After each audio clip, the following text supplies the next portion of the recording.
R$ 1 milhão por ano, todo ano, desde 2016, trabalhando com robôs.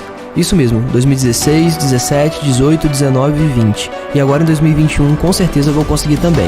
Eu tenho uma máquina de fazer dinheiro na minha mochila e vou te mostrar como você também pode ter a sua. Quer saber como? Clica no link aqui embaixo desse vídeo e vem comigo. Cara, você quer aprender como que eu faço para ter esses resultados aqui, ó, trabalhando pela internet? Mais de 180 mil disponível usando robôs da maneira correta. E com isso, eu consigo viver viajando e conhecer os melhores hotéis do mundo. Dá uma olhada nesse aqui, ó. E eu tenho certeza que você também pode fazer isso. Clica no link aqui embaixo e vem comigo.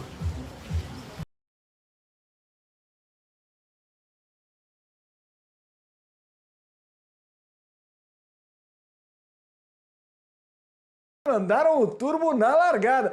Ô Mauro, fala aí do tamanho desse jogo, dessa rivalidade. Como é que você imagina esse duelo pro domingo? Então, Felipe, é óbvio que quando chegam lá nas rodadas finais, né, e o time tá um ponto atrás, dois, fala, puxa, lembra lá daqueles primeiros jogos, não demos muita atenção para esse adversário ou para aquele. Ah, se tivesse vencido aquele jogo em casa que nós desperdiçamos. Aí começa a relembrar, né? E temos competições, já tivemos, por exemplo, o Corinthians aproveitando aí uma bobeada dos outros, fazendo uma gordura que foi suficiente no final ficar com o título, mesmo não fazendo um segundo turno bom. Então é óbvio que todo mundo tem que começar imaginando que o campeonato se ganha desde a primeira rodada. Agora, colocar de repente que é uma decisão, aí eu já discordo. Eu acho que não significa, então quem ganhar aí, então não precisa ter o campeonato. Quem ganhar é campeão. É isso, decisão do quê? Decisão do quê? Vão decidir o campeonato esses dois times? Então o Atlético não precisa entrar em campo. O Atlético está lá montando seu time para fazer o quê com ele? Grêmio, Inter, etc.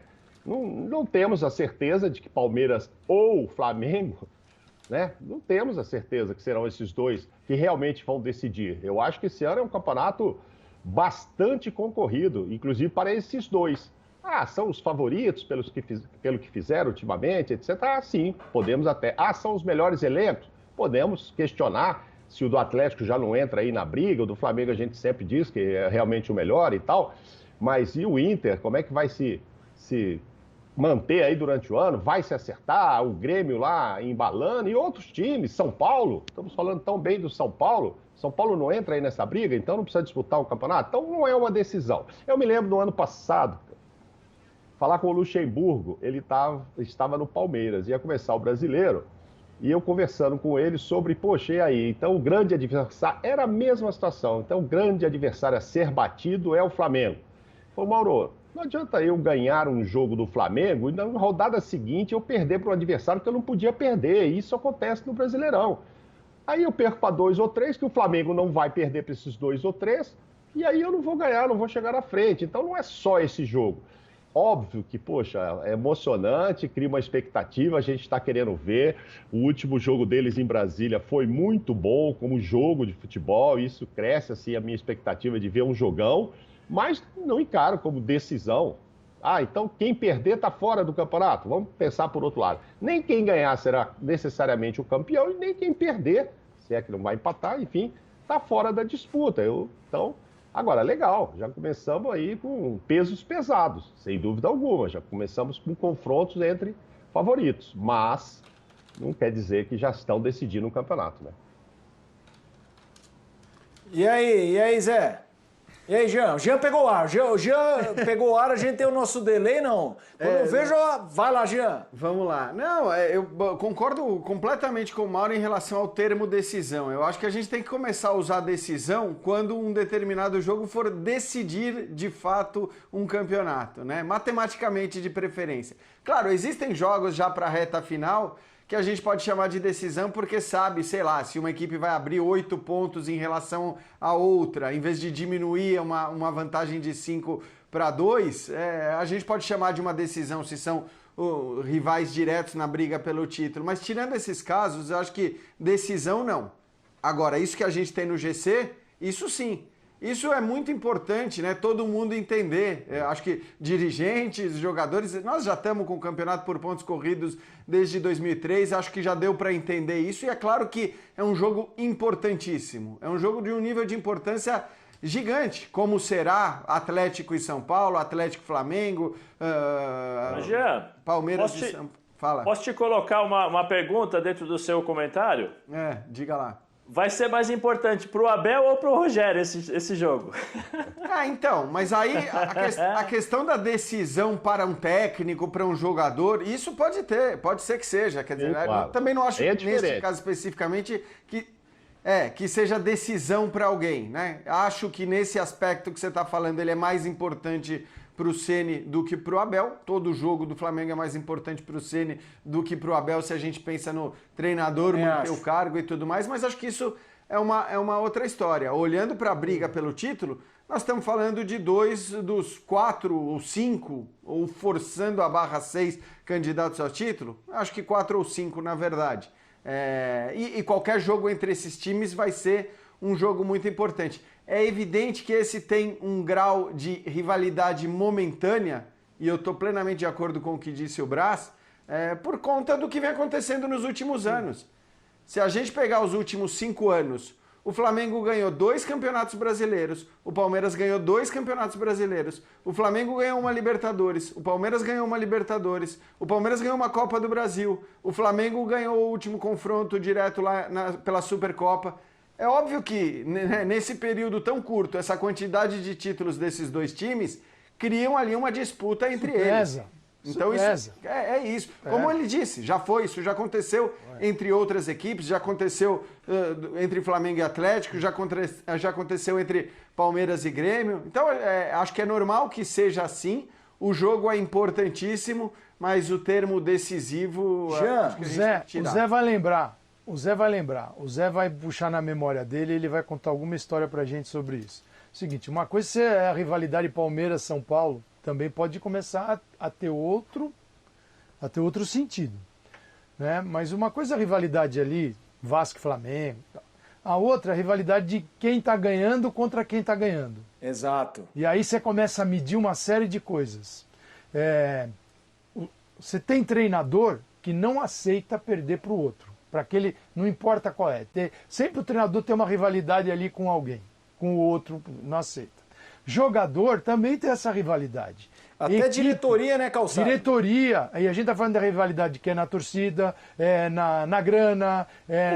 O Braz teve problemas com o último jogo contra o Palmeiras, ele foi agredido, teve agressões no seguinte, não vai decidir título nenhum. É claro que quanto mais passa os pontos corridos vão avançando, você vai disputando uma quantidade menor, o peso vai aumentando. Quando você olha para a tabela e você já sabe quem é quem na tabela, muda um pouco o sentido. Sim. Mas agora são os times que estão ganhando no Brasil, que tem a maior rivalidade em função disso. Então o Abel Ferreira está com aquele jogo lá da Supercopa aqui, aqui, tá atravessado. E aquele jogo da Supercopa, o Flamengo correu naquele jogo, lá de manhã, Brasília, maior calor, o que não correu depois na temporada toda. Ele correu lá. Então o Flamengo, para ganhar do Palmeiras, vai ter que correr aquilo que correu lá e jogar o que pode jogar. Se correr o que está correndo aqui, que correu agora, nesse jogo da Libertadores, será atropelado. Porque o Palmeiras vai entrar, isso eu não tenho a menor dúvida, o Palmeiras vai entrar com a faca nos dentes, que tá na cara do Abel Ferreira que vai ser assim. Ele vai pegar esse jogo, logo na primeira rodada, e vai falar assim, então vamos ver. Vai decidir brasileiro? Vai decidir nada, mas você se impõe. O Zé deve ter jogado um monte de clássico com o Milan, quando estava na Inter, aqui, quando foi para o Santos, quando foi para a Grécia, que é o seguinte, dane-se a tabela, eu tenho que atropelar meu rival. E é assim que funciona. É assim que funciona. E tem uma outra coisa, né, Calçade? Hoje existe a questão da... Vamos puxar, né, na memória, a internet é muito fácil e tal. Além de tudo isso que você falou, que de fato existe... você não vai jogar contra o cara, esse cara é chato, vou ganhar dele, fala demais e tal. Existe a questão das provocações. Claro. Existe a questão das provocações que foram feitas das equipes, né? Tem o cheirinho, não tem copinha, não tem mundial. Isso tudo vem à tona no vestiário. Isso tudo é relembrado. O fulano de tal falou, deixa que eu vou encontrar com ele. Isso tudo é levado para dentro de campo. Isso é levado para dentro de campo. O jogador que não leva isso é porque ele tem a memória muito curta. Mas só que algum jogador que estará no vestiário ou dentro do campo vai lembrar isso em algum momento do jogo. O Zé, esse momento é o futebol no estado dele mais puro. porque é o seguinte, isso que o jogador profissional que você acabou de dizer sente, é o mesmo que aquele moleque hoje joga com a rua lá contra o time da rua de baixo, e ele também não gosta dos caras, os caras tiram sarro, eles têm rivalidade. É o estado puro do futebol, que é o que une o futebol com a sua forma mais simples e a sua forma mais sofisticada, que é o profissionalismo. Nessa hora são todos iguais. E é assim que funciona. Eles voltam a ser crianças, né? Zé. Não, e o Felipe falou aí de diretorias, e, poxa, eu me lembrei aqui de vários casos, tá? Às vezes o time está no meio da tabela, não é jogo que vai decidir mais nada, mas tem diretoria que não curte o adversário. E aí o cara entra mesmo no vestiário e aquele bicho que estava combinado, né, Zé? Aquele lá, ó, vai ser por objetivo, e ganha. O cara já entra gritando, se vencer hoje... Tripliquei o bicho, garotada. Tripliquei, rapaziada. Como é que era o Juvenal, Mauro? Ganhar. Pois é. Como era o Juvenal? Por aí, entendeu? Para ganhar da tal adversário, independentemente se vai influenciar, se eu tô precisando daquilo, eu não quero perder para aquele time. Sabe aquele bicho de X? Hoje é 4 vezes X para ganhar esse jogo. É isso aí, é futebol raiz de discussão mesmo. E aí não tem porque é o primeiro jogo ou o último da tabela, não. É porque é aquela rivalidade mesmo com o adversário. Não estou dizendo que isso... Mauro, não chega a ser... Já, né? Não é entre Flamengo e Palmeiras. Não chega a ser como na Ucrânia. Na Ucrânia, quem jogou no Shakhtar conta que assim, a rivalidade também, quando enfrentava o grande rival, era o bicho... Claro. Recebia no vestiário. De 10 a 25 mil dólares. Saía com o dinheiro na mão do vestiário. E dependendo da situação, prêmios assim inimagináveis no profissionalismo. Então é o seguinte, o Corinthians já fez isso contra o São Paulo, o Andrei já falou isso, né? Está na rivalidade, hoje eu vou dobrar. O Palmeiras, se quiser, pode fazer isso. Claro. Sei lá, essa patrocinadora se ligar, falar, não, hoje eu vou abrir o caixa aqui, vou fazer um consignado para cada uma, não precisa pagar. Aquelas coisas que, cara, o futebol vive disso, né? É história, tem horas que não adianta você olhar muito ali né, os caras terno e gravata chegando, é pura raiz. Eu acho que esse jogo aí, eu tô com a maior expectativa. Eu acho que o Campeonato Brasileiro tem tudo para começar. E eu não falo em guerra, falo em jogo. Hein, professor Calçado, não é um jogo de decisão, não é uma final, né? Não vai decidir o campeonato, mas o comportamento vai ser de final. Exatamente. Deixa eu, só um detalhe, uma opinião impopular, mas o Felipe falou sobre começar o Campeonato Brasileiro. Esse é o João Pedro, o maior especialista do Brasil em geração de renda na internet e o único que já transformou a vida de mais de 30 mil alunos. Encare uma realidade. Para a crise não te derrubar, você precisa ganhar mais dinheiro. Conheça o passo a passo simples e garantido para faturar online pelo menos de 100 a 500 reais por dia, de forma quase automática. Clique agora no link na descrição do vídeo para transformar a sua vida e começar a lucrar hoje mesmo.